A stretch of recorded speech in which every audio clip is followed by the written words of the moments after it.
discussion of your local school improvement council. This discussion will lead to the creation of your school's vision statement. My name is Sue Reynolds, and I am president of the American Student Achievement Institute. So here's the content of today's video. We'll begin with a review. We'll look at the organizational structure for your school improvement, the rationale, and the improvement process. And then we'll move on to today's content, which is to look at visioning. So we'll do an introduction to visioning. We'll talk about the foundation of your vision. Then we'll set up your discussion, your online discussion for vision, and finally talk about next steps. And just as a reminder, these videos are very informal. We're just going to put up content on the screen and just kind of talk through it.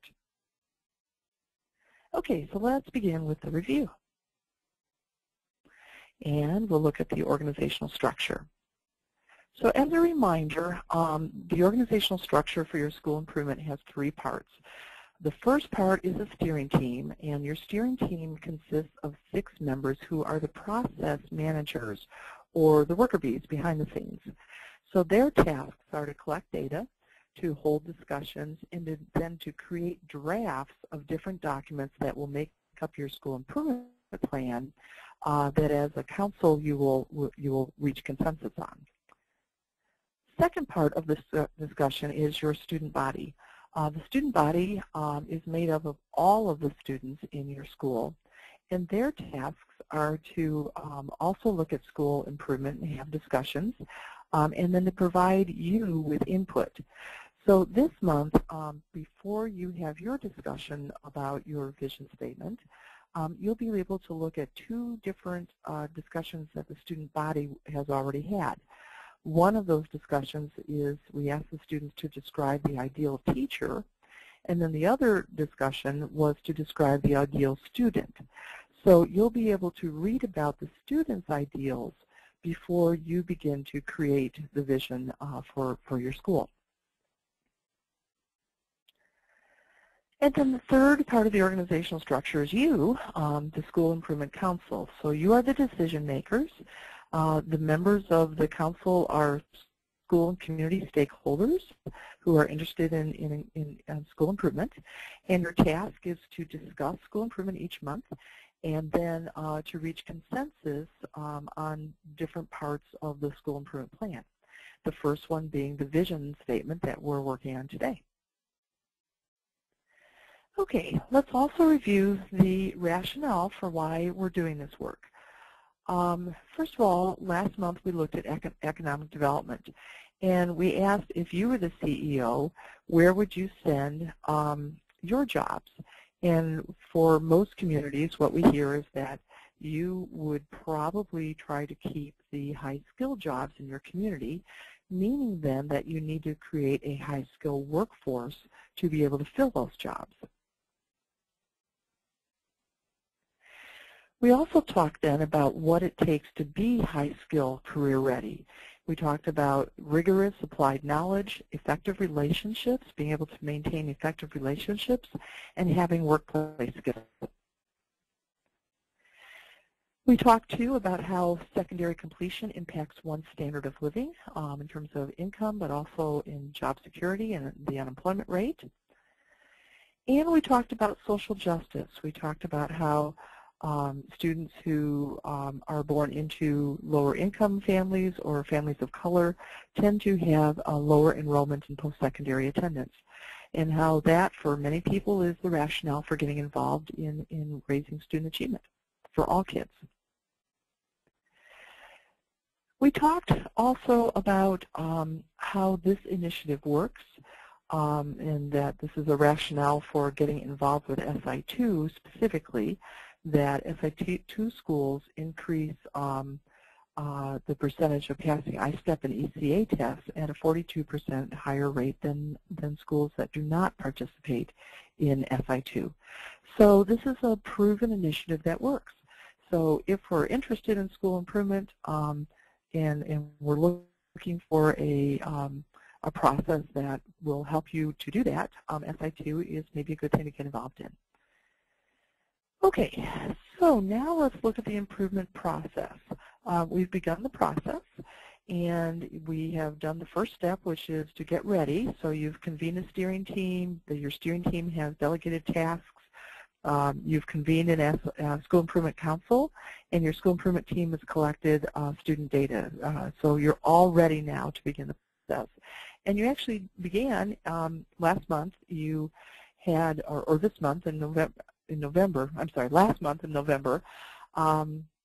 You looked at meeting with your council for the first time, and you did an introduction to help your council understand SI2 and also to have a rationale for raising student achievement. So now we're ready in December to talk about your school's vision. A vision is a pie-in-the-sky kind of lofty dream of what you want to come true for kids, and specifically in terms of their education. So this month we'll be kind of off in dreamland talking about the vision, you know, what ideally where you want to go. And then in January we'll come back and talk about goals. Goals are realistic steps between where you currently are and the dream vision that you set in December. So we'll set your goals in January, and then in February we'll come and we'll say, how come we're not reaching those goals? What's getting in the way? And we'll help you with data again, identify root causes. And then in March, you'll come back and say, okay, if these are the root causes, what are we going to do about it? And those will become your interventions or activities that both your school and your community can implement to address those causes, and then to allow the goals to, or allow your achievement to go up to meet your goals. So those are the interventions. We'll do that in March, and then finally your school will prepare to implement those interventions with integrity. Look at professional development. They'll create an annual calendar, and if resources are needed to implement the interventions, they'll secure those resources. So that's the process, and again, we're in step 2, looking at the dream, the vision. Where do you want to go? Okay, so now let's talk about your vision, and we'll begin just with an introduction so everybody kind of has the same picture of what a vision is. So here's just a pretty simple definition. A vision is a lofty, bold statement of the way our school will be if all of our dreams for kids come true. So it's pie in the sky. It's not based in reality. You can dream anything you want to dream. You don't have to be constrained by the reality of what exists today. If you had a magic wand, you're waving it, you can make anything come true. What would you make come true for the kids in your school and your school? So there's a couple terms that often get mixed up with vision, and we want to make sure that you're clear on both of those terms. One is mission. So again, a vision is a detailed description of the ideal world. It's lofty and it's bold. A mission is not detailed. It's a brief statement, usually just one sentence or two sentences, that says that it's the aim of the school to move toward the vision. So I like to think of a mission statement as kind of a cheerleader statement. It's one or two sentences that says, here's where we're going as a school. A vision, on the other hand, tends to be a much longer statement that's very descriptive. We're describing what's happening in the classrooms, what's happening in the counselor's office, what's happening in the principal's office, what's being taught, how is it being taught. You know, it's a very detailed painting of this ideal state, of the ideal school. So vision and mission, mission short, cheerleader statement, vision is longer and detailed. Okay, and then another thing that's really helpful is looking at the difference between the vision and the goal. A vision, again, is lofty, pie in the sky. A goal, on the other hand, is realistic. So a goal is a step between the current situation and the vision.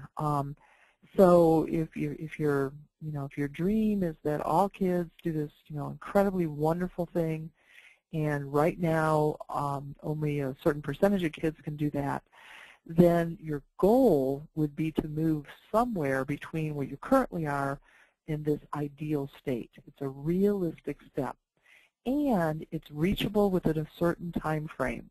So if we're headed towards this dream, where can we get 1 year from now? Where can we get 2 years from now? So it's a realistic step that falls between where you currently are and the vision.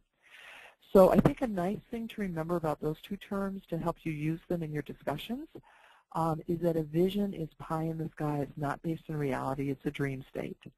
A goal is realistic. It's not a dream. It's the point where you want to be within a certain time period. So goals are realistic. Vision is not realistic. It's dreamy. Okay. So visioning or dreaming requires us to think outside of the box. We have to imagine things that don't currently exist. You know, what does this dream school look like? What could this school be like in our wildest dreams? So no constraints here. Just dream the wildest of dreams. So as we're dreaming, to really help take us out of the box, one of the things that we want to remember is the dreams that we have for kids. If you're wanting kids to be high skilled, to be able to fulfill high skill or take high skill jobs in your community, then our dream needs to create an environment where they can learn rigorous knowledge and be able to apply that knowledge. And also in applied knowledge, the kids are able to be critical thinkers. They're able to analyze, reason, solve problems. So in your dream school, what does that school look like that's enabling kids to be able to do these things? And is your dream school enabling all kids to do those things, or just some kids to do those things? In your dream school, is it, are kids, all kids doing these things, or just some? In the middle column in your dream school, include a school that's enabling students to develop effective relationships, to help kids develop good personal social skills, and responsibility, being self-disciplined, being, having integrity, being able to take initiative.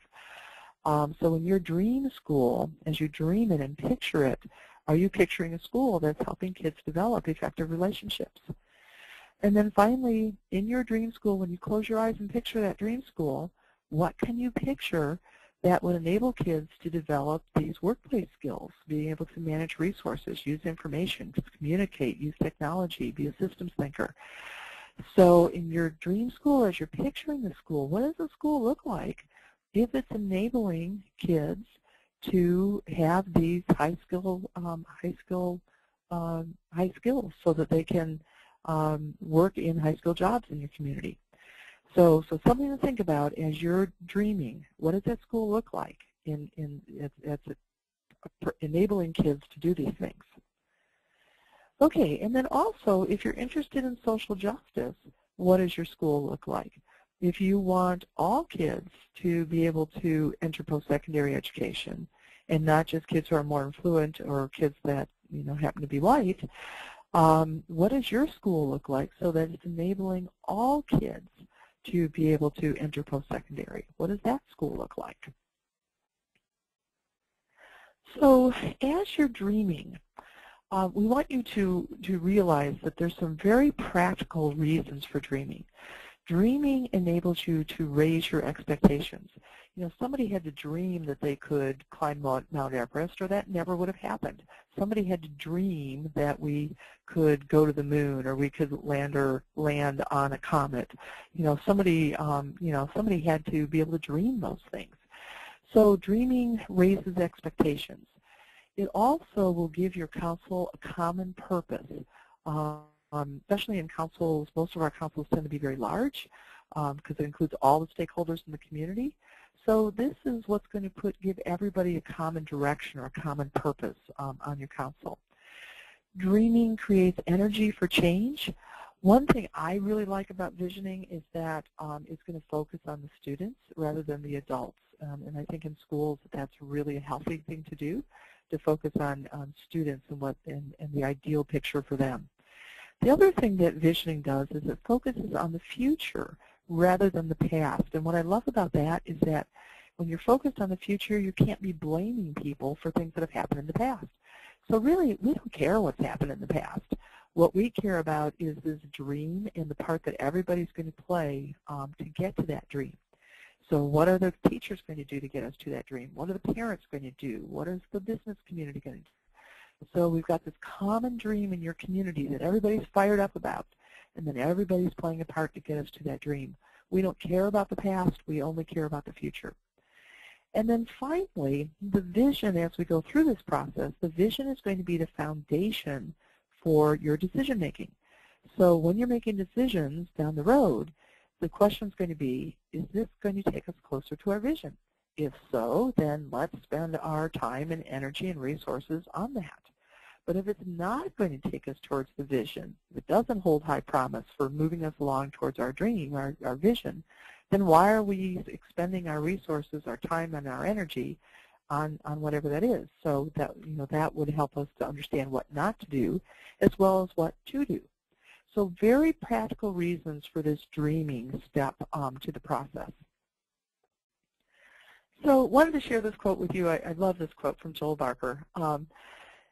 Barker says that vision without action is just a dream. In other words, if all you have is a dream, you don't put any action to it, it's just a waste of time. Action without vision, it just passes the time. It just takes you in a lot of different directions. A lot of schools that we work with, this is where they are. They've got a lot of action, but it's going in all different directions. It's not headed towards the same destination.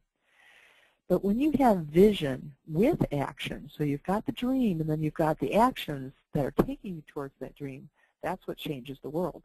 That's what will change your school.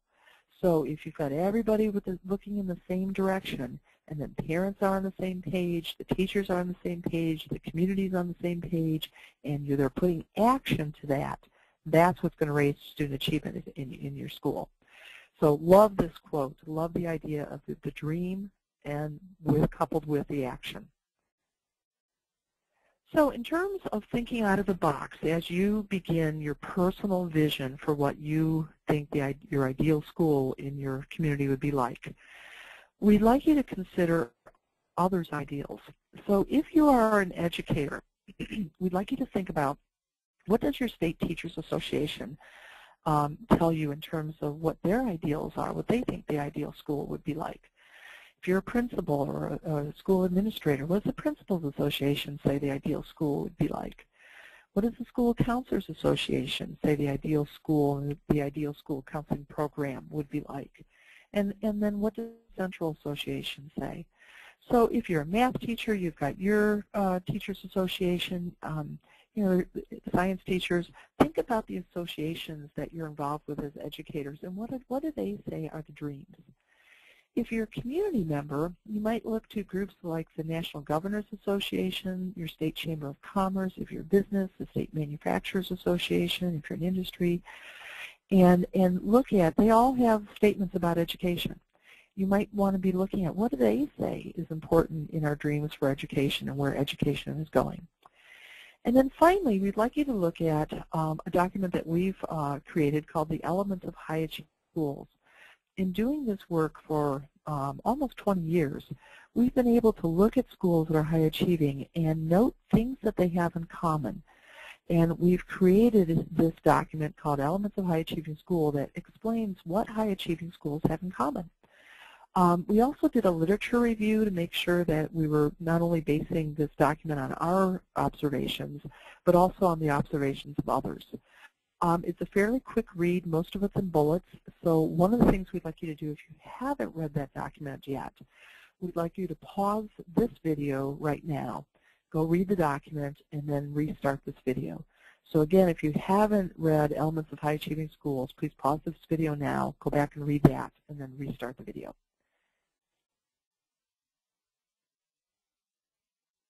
Okay, so now let's look at visioning. This is going to lead us into your discussion of your thoughts about your ideal school. Okay, so let's look at the foundation then of visioning. As you vision, what's behind your vision? So we believe that our vision or our dreams, our vision is based on our personal core convictions. So before you start to vision for your school, we'd like you to think about, what do you believe in your heart of hearts? So a core conviction is just a belief that you hold in your heart. And in this case, we'd like you to look at your beliefs about kids. What do you believe about kids? What do you believe about learning? And what do you believe about school, about education? So that's what you're bringing to the table, and that will influence your vision of the ideal school. So here are some core convictions that past SI2 schools have put into their school improvement plan. So in one school they said that in their community they believed that all students deserve to grow up in a culture of high expectations. And all meaning all, not just some kids, not many kids or most kids, but every kid in that school, regardless of who they are, deserves to be surrounded by a culture of adults and other students who have high expectations of them. And that core conviction drove their school improvement plan. So these convictions, they drive your plans, they drive your activities. And so what we're going to do in a minute is look at your core convictions in your heart. But right now we want to look at some others. Here's another one. Another actual from a school improvement plan from one of our past schools. All students deserve to master rigorous standards. Again, not some students, not most or many students, but everyone in the building deserves to master rigorous standards. Another, all students deserve to be engaged in their learning. You know, not just kids who learn best but by visual, but also kids that are auditory learners or tactile learners. Not just kids that are interested in you know, becoming a medical physician, but also kids that are interested in becoming mechanics. So, you know, just every kid deserves to be engaged in their learning.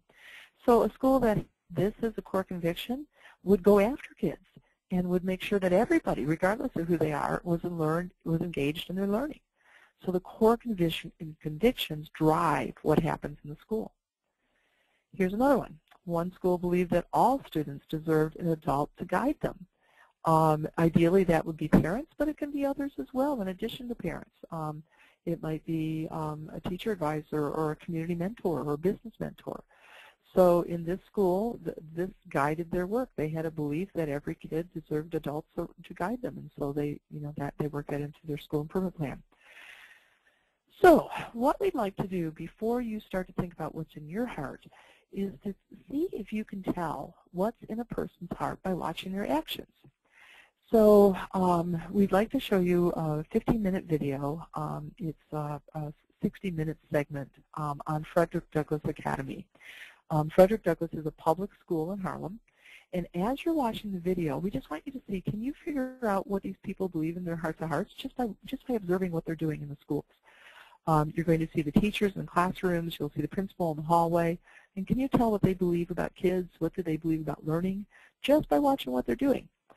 So that's the question. What do the Frederick Douglass educators believe in their heart of hearts about kids and about learning and about education? Now, a little caution first before you watch this. We're showing you the Frederick Douglass video just a school sample, just as an exercise to see if you can determine what's in people's hearts by watching their actions. We are not trying to imply that Frederick Douglass is an exemplary school, although we do think they're pretty remarkable. But that's not the purpose of showing you this. We're wanting this to be an exercise to see if you can tell what's in people's hearts just by looking at their behaviors. We're also not trying to compare your school to Frederick Douglass. Your school and Frederick Douglass are two totally different schools. Your school has many advantages over a school in Harlem, and Frederick Douglass has some advantages over your school in terms of being able to reach kids. One difference is that even though Frederick Douglass is a public school, children have to apply for admission to their school, which means that their parents must value education enough to fill out an application. And we know that in a lot of public schools that's not the case, and kids are coming to school with parents' evaluation. So we're not trying to compare anything about Frederick Douglass to your school. We know it's two totally different situations. So again, as you watch this video, the goal is just an exercise to see, can you tell what's in people's hearts just by watching what they're doing in a school? Okay, so with that in mind, what we'd like to do is to click on the link that says the 60 Minutes video up in the top right-hand corner of the website. So you'll go back to the website, click on that link, and then watch the video, and then answer the very first question only. After you've watched the video, answer the first question, then please come back to this video and restart this video. So you're going to pause this video now, then go watch the 60 Minutes video, and then come back to this video. Okay, thanks. The 60 Minutes video that you're going to watch is actually posted on YouTube by another organization. There's a part 1 and a part 2. So you watch both parts and then come back. Okay, let's pause now.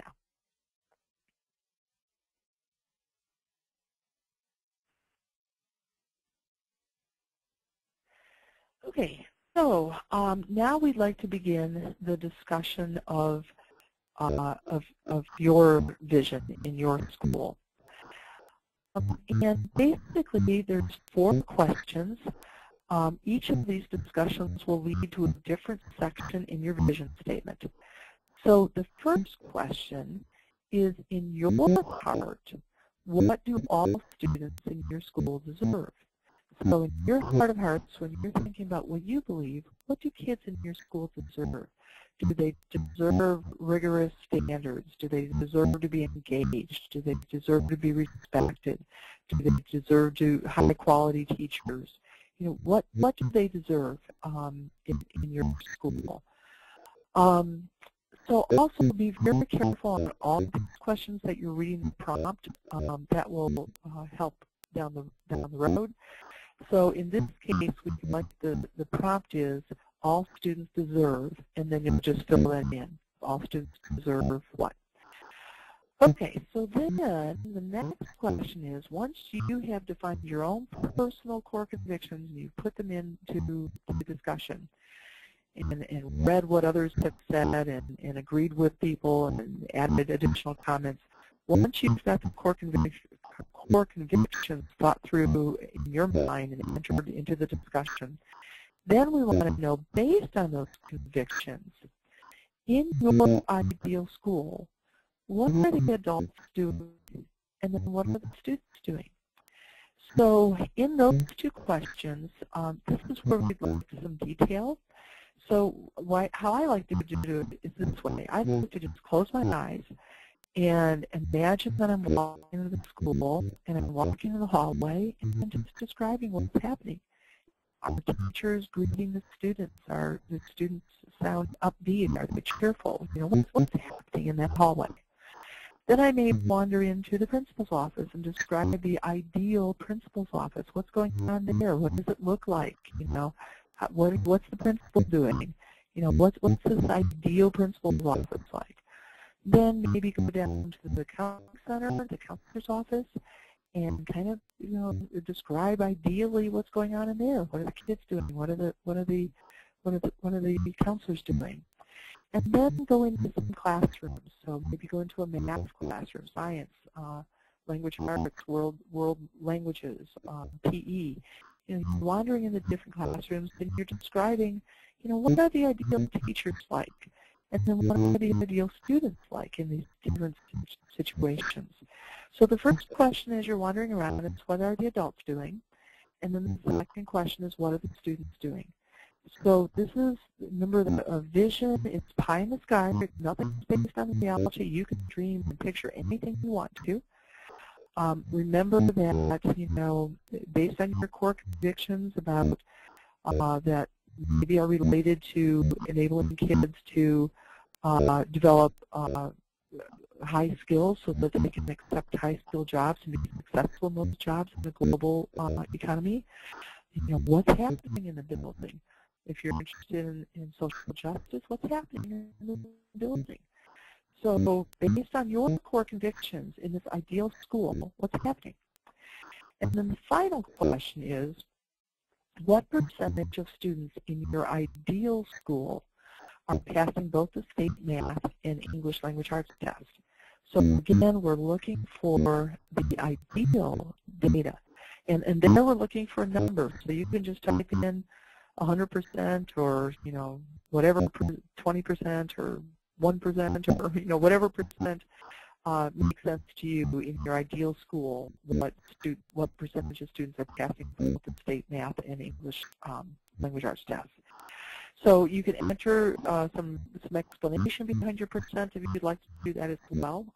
You know, that might be interesting to other folks to read as well. So, okay, so those are the 4 questions. And then based on those questions, your steering team will be able to develop the first draft of your vision statement. So again, remember to answer the questions in the online system. So you're just going to write a question, agree with others, respond to others' comments, and just keep that discussion lively and ongoing. Okay, then after all of your comments are in and the discussion window has closed, here's what will happen next.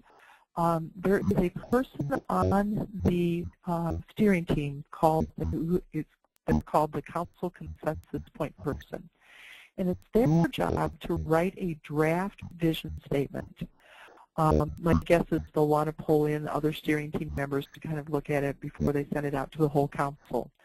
But it will come out to you, and they'll be asking you for consensus, and if it's not, you can't get the consensus, then your comments. So let's talk about consensus for a moment. To reach consensus with a large group like your entire council, it's important that everybody's a little flexible. You don't have to love it. I strongly encourage you not to get into wordsmithing. That just takes a lot of time. So you don't have to love your vision statement, but you have to be able to live with it, and you have to be able to support it publicly. So those are the two comments. As you look at that vision, as it is, if somebody were to grab you in the grocery store and say, what's with this vision at the school? We know you're on the council. You need to be able to support that vision statement publicly. And if you can't, now's the time to say that. So if you can't, when you get this vision statement draft, you need to be able to say, I can't support this publicly, and here's why. And of course, can you live with it? With who you are as a person, can you live with this vision statement? So if the answer to either one of those questions are no, your steering team needs to understand that with some explanation. Hopefully the steering team will read all of your comments, and you'll be able to read everybody's comments. And I think in most schools, a lot of times the first draft is the draft that goes through. But if not, your steering team may come back with a draft 2 or draft 3, hopefully not a whole bunch of drafts, before they get to a vision statement that everybody can live with on your council and that everybody can support publicly. So, okay, so those are the next steps. So after the discussion window closes, be looking for an email that has a vision statement in it. And finally, if you have any questions about this video or about any parts of the discussion, please contact the Council Discussion